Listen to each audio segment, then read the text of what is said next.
She hadn't eaten in 2 days, and all she wanted was what someone else left behind. One question was about to change everything. "Can I eat what you didn't finish?" He said no. But not the way she expected. For the first time in weeks, someone gave her something fresh. Not scraps, not leftovers. A full plate hen, like she mattered. This was home. A doorway, a blanket, and a locket holding the only family she had left, half. A family that didn't want her. He didn't know it yet. But the girl asking for leftovers was about to expose a betrayal 3 years in the making had, and change both their lives forever. If you have ever wondered what it costs a person to keep their dignity when they have nothing left, stay with me until the end of this video. Because what this 8-year-old girl asked a tired single father on a rainy Tuesday night did not just change his life. It exposed a betrayal buried for 3 years and forced an entire family to decide what mattered more, revenge or love. If stories like this move you, hit that like button right now and subscribe, because you will not want to miss what happens when the truth finally comes out. The rain had not stopped since noon, and by the time Daniel Hart flipped the sign on the door of Hart's Kitchen from open to closed, the small diner on the corner of 5th and Miller smelled like fried onions, wet pavement, and the particular exhaustion that comes from being the only adult responsible for everything. Daniel was 39 years old, broad-shouldered but thinner than he used to be, with dark hair going gray at the temples and the kind of tired, watchful eyes that come from doing too much with too little for too long. He wiped down the counter for the 3rd time, not because it needed it, but because his hands needed something to do while his mind drifted, as it always did at closing time, to the life he used to have and the life he had now. 3 years earlier, Daniel had owned 4 restaurants across the city, a business he had built from a single food truck with his college friend and business partner, Marcus Reed. They had been inseparable once, the kind of partnership people wrote about in local business magazines. But partnerships built on trust can be dismantled by people who were never planning to keep any. Marcus had quietly restructured the company's ownership documents during a period when Daniel was consumed by his wife Claire's illness, and by the time Daniel resurfaced from the hospital corridors and funeral arrangements, he no longer owned the company he had built with his own hands. Marcus kept the restaurants, the name, the investors, and the reputation. Daniel kept a lawsuit he couldn't afford to finish, a mountain of debt, and a daughter who needed him to still be standing. That daughter, Sophie, was 8 now, waiting for him upstairs in the small apartment above the diner, probably already asleep with the television still glowing. Daniel had rebuilt from nothing, one modest diner, one plate at a time, and he told himself every single day that bitterness was a debt he refused to keep paying. Most days he even believed it. He was reaching for the light switch when he saw her. A girl, no older than 9, stood just outside the rain-streaked window, close enough that her breath fogged the glass. She wore a gray hoodie 2 sizes too big, soaked through at the shoulders, and sneakers with no laces that had clearly walked far more miles than they were built for. Her dark hair was plastered to her forehead, and her hazel eyes were fixed not on Daniel, but on the table nearest the window, where a half-eaten plate of meatloaf and mashed potatoes still sat, abandoned by a customer who had left in a hurry 20 minutes earlier. Daniel opened the door before he had decided to. "Hey, you okay out there?" The girl flinched, the way people flinch when they are used to being told to move along. For a moment she said nothing, just looked past him at that plate like it was the only thing in the world. Then, in a small voice that Daniel would remember for the rest of his life, she asked, "Can I eat what you didn't finish?" It was not the words themselves that broke something open in his chest. It was how easily she asked them, like she had asked this exact question in this exact tone at a dozen other doors that had already closed on her. Daniel had built restaurants. He had built a career, briefly, then a smaller life out of the wreckage of it. But nothing in either version of himself had prepared him for the particular, quiet devastation of a child asking permission to eat garbage. "No," he said, and something in his voice made her step back, bracing for rejection. "But you can eat something fresh. Come inside, out of the rain." She hesitated so long he thought she might run. Homeless kids learn fast that kindness sometimes has strings attached, and hunger has a way of making a person weigh the risk of trusting a stranger against the certainty of an empty stomach. Eventually, she stepped inside, dripping onto the tile floor, and sat exactly where he pointed, at the counter, as far from the door as she could get while still being able to see it. Her name, she eventually told him, was Maya. She was 9. She did not offer a last name, and Daniel did not push. He made her a fresh plate, eggs, toast, a bowl of soup because her hands were shaking from the cold, and sat across from her while she ate like she had not eaten in days, which he would later learn was close to the truth. She was sleeping, she admitted, only after he asked 3 different ways, in the boarded-up laundromat 2 blocks down, the one that had been closed since the flood the year before. "Where's your mom?" Daniel asked gently. Maya's fork stopped moving. "She got really sick," she said, "and then she wasn't there anymore." She said it the way children say things they have not yet been allowed to fully understand, the words carrying weight their voice had not yet learned to carry. "And your dad?" Never had one. A pause. "I had an uncle. He didn't want me around anymore after my mom died. He said I wasn't his problem." Daniel did not press further that night. He gave her a to-go container of food, an umbrella she didn't take because she said someone would steal it from her while she slept, and told her, without really planning to, that she could come back tomorrow if she wanted. She looked at him like she was trying to find the trap in the offer. Finding none, she simply nodded and disappeared into the rain. She came back the next night, and the night after that. Within 2 weeks, it was understood, without either of them saying it out loud, that Maya would show up around closing time, and Daniel would have a plate ready. Sometimes she talked.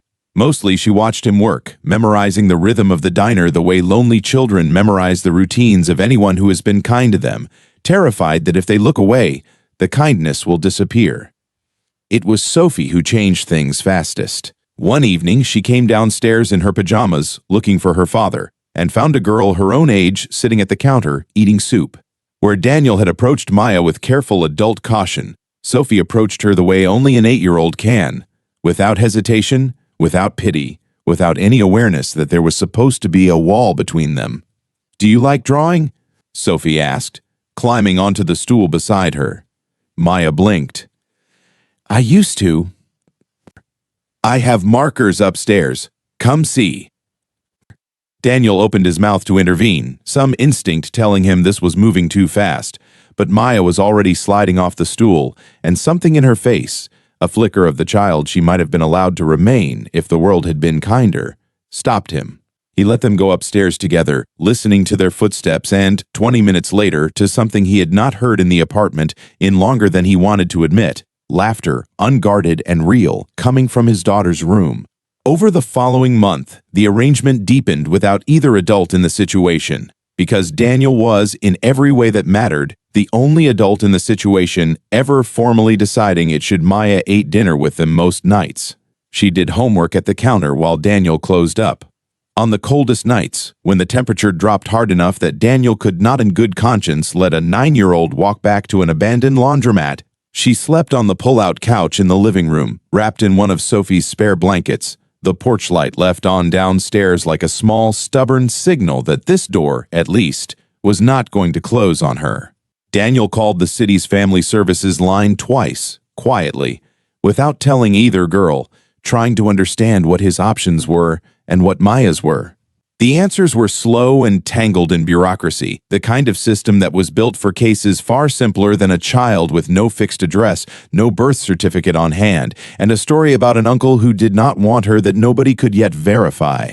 Daniel decided, in the meantime, that he would rather break a rule about proper procedure than break a promise to a child who had already had enough promises broken. Late one night, after both girls were asleep, Daniel sat alone at the kitchen table with a photograph of Claire propped against the salt shaker, the way he sometimes did when a decision felt too large to make by himself. Claire had been the kind of person who collected strays without ever calling them that. Stray cats, stray employees nobody else would hire, stray relatives nobody else would speak to at holidays. In the last months of her illness, weak as she was, she had made Daniel promise that whatever happened to the restaurants, whatever happened to the money, he would not let losing things turn him into a man who stopped giving them away. He had not thought about that promise in a long time. Looking at Maya's shoes drying by the radiator, he realized he had somehow kept it without meaning to. A caseworker named Priya Nair came by the diner on a Thursday afternoon for what she called a preliminary welfare check, clipboard in hand, eyes moving carefully over the apartment upstairs, the state of the refrigerator, the two neatly made beds, the crooked drawings taped to the wall that Sophie insisted on showing off one by one. Daniel had braced himself for judgment. Instead, Priya crouched down to Maya's height and asked her, gently, if she felt safe here. Maya, who rarely spoke more than a sentence to strangers, looked at Daniel across the room, then back at the caseworker and said, "He gave me a fresh plate instead of the old one. Nobody's ever done that before." Priya wrote something on her clipboard and did not explain what it meant, but she smiled in a way that told Daniel more than any form ever could. The process of formal guardianship, Daniel quickly learned, ran on its own indifferent clock, unmoved by how urgently a 9-year-old needed to stop feeling like a guest in her own life. There were background checks, income verifications, character references. The diner's regulars lined up without being asked to write letters vouching for him, an outpouring that embarrassed Daniel more than it comforted him, though it comforted Maya enormously to read them. There were also, inevitably, quiet doubts. Sophie asked once, chewing her lip in the way she did when she was working up to something difficult, whether having a sister meant she would get half as much of her dad. Daniel knelt down and told her that love wasn't a pizza that had to be cut into smaller pieces. It multiplied the more people you gave it to, and Sophie, who took most things literally at 8 years old, seemed to accept this as scientific fact and never brought it up again. It was a Tuesday night, almost exactly a month after that first rainy encounter, when the pieces began to fall into place in a way that would upend everything Daniel thought he understood about his own life. Maya was doing homework at the counter, humming to herself, and reached up absently to touch a thin silver locket she wore around her neck, a habit Daniel had noticed before but never asked about. This time, the locket's clasp caught on her sleeve and came loose, clattering onto the counter and springing open. Inside was a tiny, faded photograph of a woman who looked strikingly like Maya, and engraved on the inside of the locket's cover, worn nearly smooth from years of handling, was a single word: read. Daniel's chest went cold. "Maya," he said carefully, picking up the locket. "Was this your mom's?" "Yeah, her name was Elena." Maya took it back gently, cradling it. "She said it was a family thing, from her brother, before everything got bad." "Her brother," Daniel repeated. "Do you know his name?" Maya shrugged, the question meaning nothing to her. "Uncle Marcus." For a long moment, Daniel could not speak. Marcus Reed, the man who had taken everything Daniel built, who had smiled at him in a courtroom hallway 3 years ago and called the lawsuit unfortunate but necessary, had a sister who had died, a niece he had turned away into the street, rather than let complicate whatever life he had built on the foundation of Daniel's stolen company. That night, after Maya had fallen asleep on the pull-out couch, Daniel sat at the kitchen table with a cup of coffee going cold in front of him, turning the coincidence over and over, trying to decide if it even mattered. It should not have changed anything, he told himself. He had already decided to help Maya before he knew whose blood ran through her veins. But some traitorous human part of him could not stop thinking about what it would mean to walk into Marcus Reed's glass-walled office downtown and lay this on his desk. The lawsuit, the company, the sister he'd abandoned, the niece he'd let sleep in a flooded laundromat rather than have his name attached to hers. Revenge, Daniel discovered that night, has a very specific taste.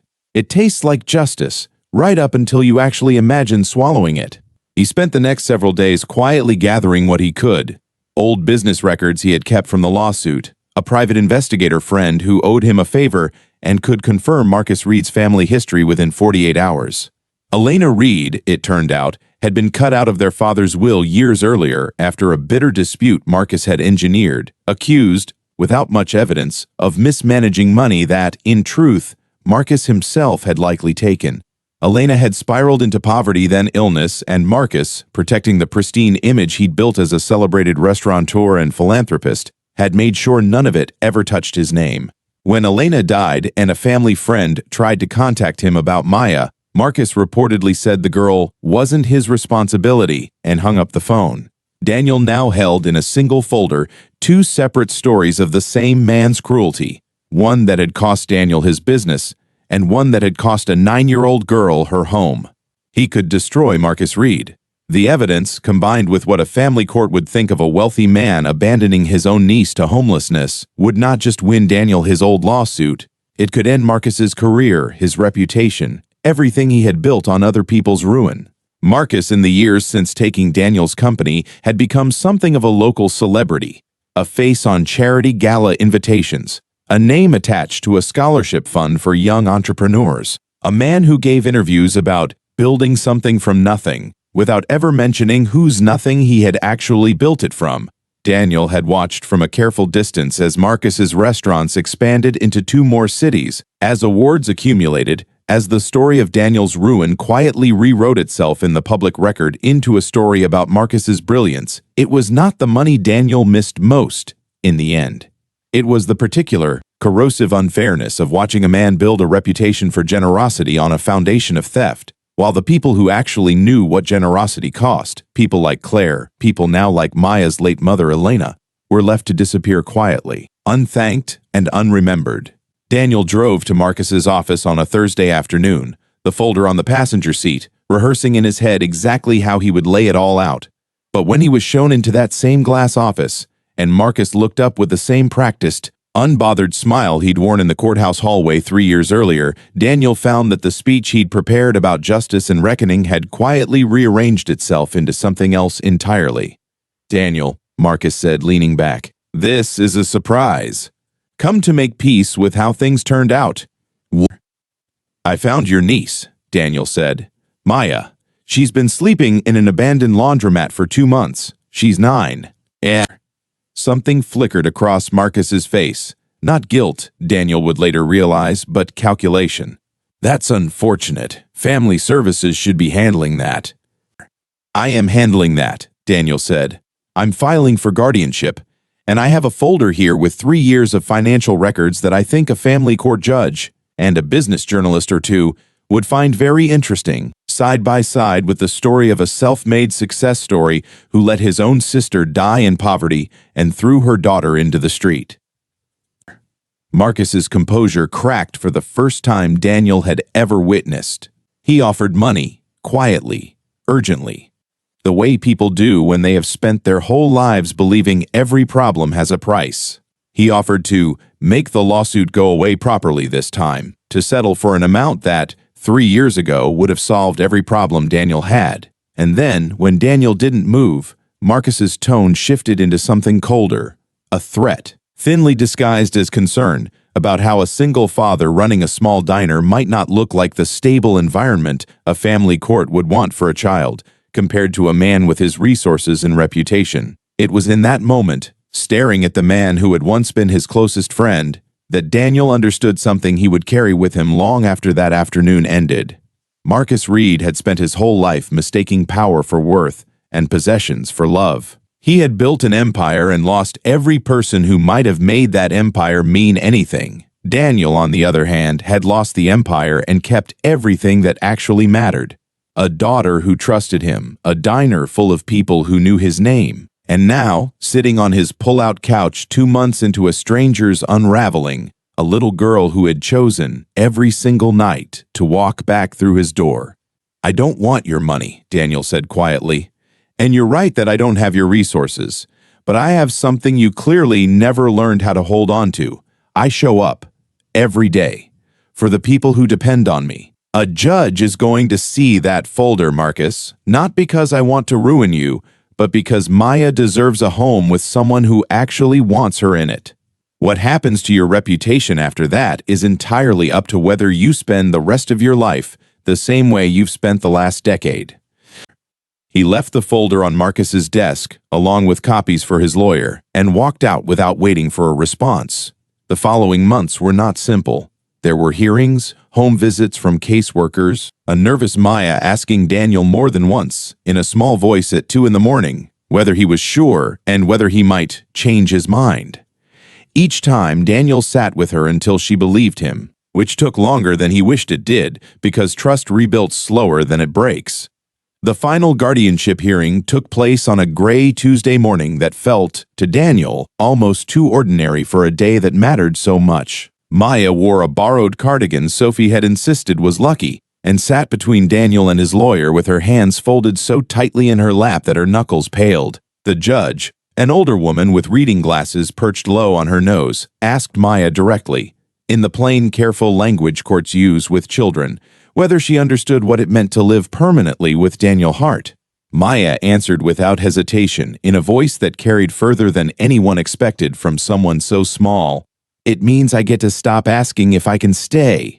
The judge did not respond right away. She simply took off her glasses, looked at the folder of evidence Daniel's lawyer had submitted regarding Marcus's conduct, and said that in 22 years on the bench, she had rarely seen a clearer case of where a child belonged. Marcus's own lawyer, present only to formally decline any competing claim, did not so much as look up from his papers. The old lawsuit against Marcus, revived by the new evidence, moved forward on its own separate track. Daniel's lawyer later told him the settlement, once Marcus's board of investors caught wind of the scandal brewing around Elena and Maya, came together faster than any of them expected. People with a public reputation to protect, it turned out, negotiate quickly once negotiating quietly is no longer an option. Daniel did not ask for everything back. He asked for what was fair, enough to expand Hart's Kitchen into the space next door, enough to finally clear the debts from Claire's medical bills, enough breathing room to stop waking up every night doing math in his head. He did not take Marcus's public downfall as a victory to celebrate. When the story broke in the local paper, restaurateur's niece found homeless while uncle built empire, Daniel didn't do a single interview. He let the truth speak for itself and went back to flipping eggs. On the day the guardianship was finalized, Sophie insisted on decorating the diner with paper streamers she'd made herself, uneven and slightly crooked, taped along the counter where, 6 months earlier, a girl in a soaked gray hoodie had asked if she could eat what a stranger hadn't finished. Maya sat at that same counter now, in a warm sweater Sophie had picked out for her, an official document with her name, Maya Hart, they had agreed together, though she kept the locket, and Elena's photograph inside it, close to her heart always, resting beside her untouched plate, because for once, she wasn't in any hurry to eat. She had learned, slowly, that the food would still be there tomorrow.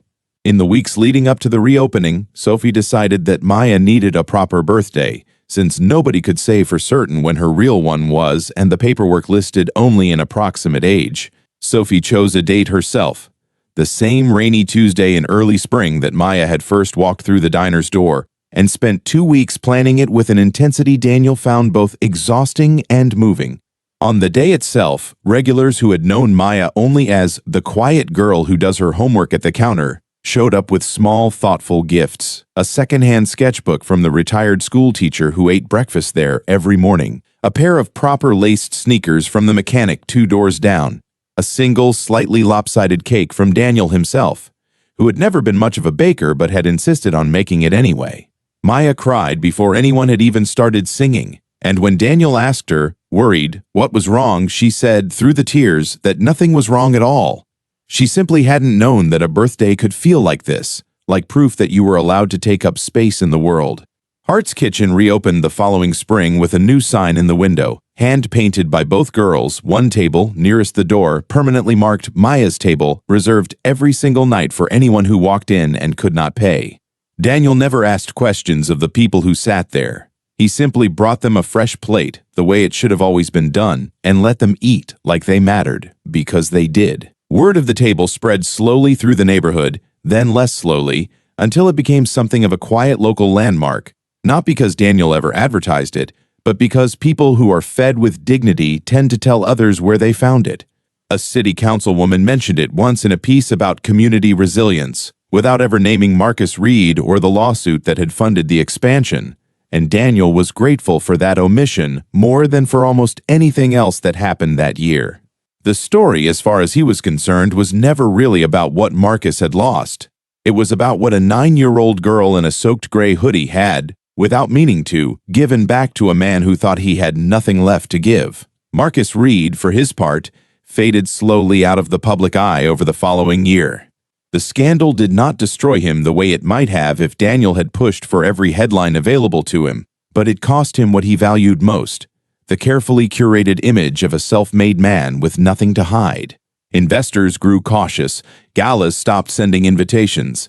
Daniel heard, secondhand, that Marcus had sold 2 of his restaurants and moved to a smaller city to start over under quieter terms. Whether he ever thought about the niece he had turned away, Daniel never knew, and eventually stopped wondering. Some debts, he came to understand, are not his to collect. He had done what he could, protected the one person who was actually his responsibility to protect, and left the rest of the reckoning to time, which tends to be more thorough than any lawsuit. People sometimes asked Daniel, in the years that followed, whether he regretted not taking Marcus down harder than he had, using every card in that folder to bury a man who deserved it.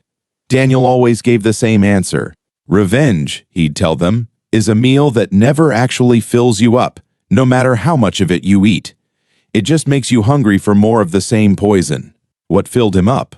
What finally fully filled him up, after 3 years of quiet grief and slow rebuilding, was a 9-year-old girl standing outside his window in the rain, asking a question no child should ever have to ask. And a decade later choosing again and again to answer that question, not with scraps, but with a seat at the table. If this story moved you the way it moved me writing it, do not scroll past without hitting that like button and subscribing for more stories like this one. Because somewhere out there tonight, someone is standing outside a window, waiting to see if anyone will open the door.